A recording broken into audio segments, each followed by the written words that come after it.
Observatorium Bosca, observatorium tempat mengamati luar angkasa. Kali ini kita akan mengamati bintang. Wah, kemana ya kita? Observatorium Bosca. Halo teman-teman, saat ini aku sudah berada di depan gedung Observatorium Bosca. Aku tidak sendirian, melainkan ditemani sahabatku, Cengki. Wilujeng Sumping Sadayana, aku Cengki. Sekarang kita sudah berada di Tanah Sunda, tepatnya di daerah Lembang, Jawa Barat.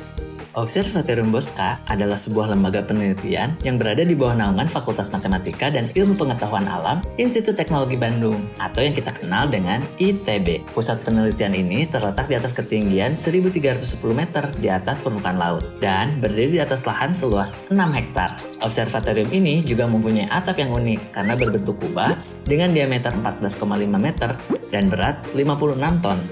Bangunan ini dibuat atas inisiatif seseorang bernama Karel Albert Rudolf Bosca bersama keponakannya yaitu R.A. Kerkhoven dan juga seorang astronom Hindia Belanda Johann Georg Erastus Gerbertus Voigt. Dipimpin oleh Bosca, tahun 1920 mereka bertiga pun membentuk Perhimpunan Astronomi Hindia Belanda atau Netherlands Indische Sterrenkundige Vereniging dengan tujuan untuk mendirikan Observatorium Astronomi di Hindia Belanda dan memajukan ilmu astronomi. Observatorium Bosca akhirnya diresmikan pada 1 Januari 1923. Selain menginisiasi, Karel Bosca juga menjadi pemberi dana utama pada pembangunan observatorium ini. Atas jasanya, nama Bosca pun diabadikan sebagai nama observatorium ini. Tahun 1951, Observatorium Bosca diserahkan kepada pemerintah Republik Indonesia dan diserahkan kepada Fakultas Matematika dan Ilmu Pengetahuan Alam ITB pada tahun 1959. Hal ini sekaligus menjadi awal dimulainya pendidikan astronomi di Indonesia. Sampai sekarang, ITB masih menjadi satu-satunya perguruan tinggi di Indonesia yang memiliki pendidikan sarjana, magister, dan doktoral dalam bidang astronomi. Tahun 2004, pemerintah menetapkan Observatorium Bosca sebagai cagar budaya nasional. Lalu pada tahun 2008, Bosca ditetapkan sebagai objek vital nasional. Tahun 2021, Observatorium Bosca secara resmi diangkat sebagai bangunan cagar budaya peringkat kabupaten. Hal ini membuat Bosca menjadi kawasan dan institusi yang perlu dilindungi fisik dan fungsinya. Meskipun observatorium ini dibangun pada masa penjajahan Belanda, sampai sekarang tempat ini masih digunakan oleh para peneliti dan mahasiswa dari berbagai penjuru untuk mempelajari ilmu astronomi di Indonesia. Observatorium Bosca memiliki 3 fasilitas penunjang utama, yaitu perpustakaan, bengkel teknik, dan Wisma Kerkhoven.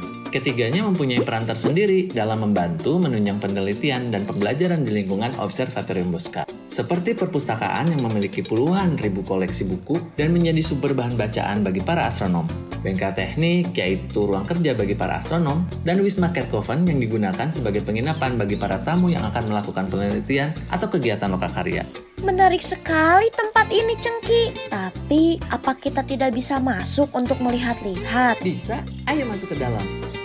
Selain melakukan penelitian dan pengamatan tentang fenomena objek langit, Observatorium Bosca juga terbuka secara umum. Maksudnya semua orang dari luar bisa masuk ke sini? Betul, di sini kita bisa melakukan banyak hal. Bila datang di malam hari, kita akan berkesempatan mengamati cara kerja teropong tertua Zeiss dan mengamati objek langit menggunakan teleskop. Kita juga bisa bertemu secara langsung dengan komunikator astronom di observatorium ini dan mendapatkan informasi tentang astronomi juga cerita sains populer.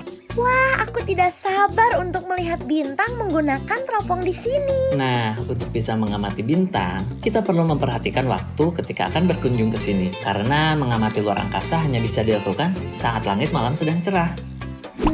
Bagaimana jika ada yang ingin belajar tentang astronomi, namun terhalang jarak karena jauh dari sini? Tenang Lala, Observatorium Bosca juga menyediakan layanan publik secara online untuk semua orang yang ingin belajar tentang observatorium ini. Jadi bisa diakses dari rumah masing-masing deh.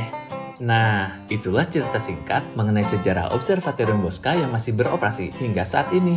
Jangan pulang dulu. Kita kan mau lihat bintang pakai teleskop. Ada-ada saja kamu Lala.